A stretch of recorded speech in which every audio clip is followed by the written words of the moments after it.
आई लोग बेटी के बियाह के गीत एगो रोनी के सुनाओ तनी। अरे पसरती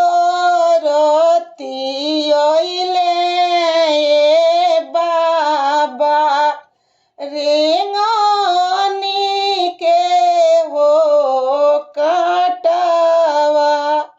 अरे पसरती अइले ए बाबा रेंगनी के हो काटवा।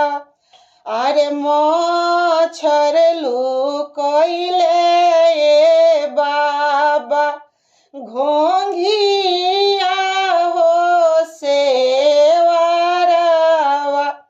अरे मच्छर लुकइले ए बाबा घोंघिया हो सेवारवा।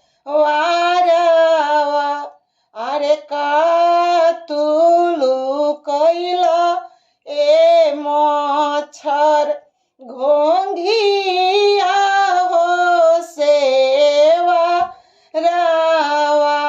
अरे एक दिनवा आइए मच्छर जुलूमी हो मालावा। अरे मारी के ले जइहे ये मच्छर अपना हो न गरिया। अरे पसरत अइले ए रामा रेंगनी के हो काटवा। अरे पसरत अइले ए रामा रेंगनी के हो काटवा। अरे बेटी लुकइली ए रामा पापा के हो पंजरवा। अरे बेटी लुकइली ए रामा मम्मी के हो गोदिया। अरे का तू लुकइलू ए बेटी। अरे पापा जी के पंजरवा। अरे का तू लुकइलू ए बेटी। अरे मम्मी के हो गोदिया। अरे का तू लुकइलू हो बेटी।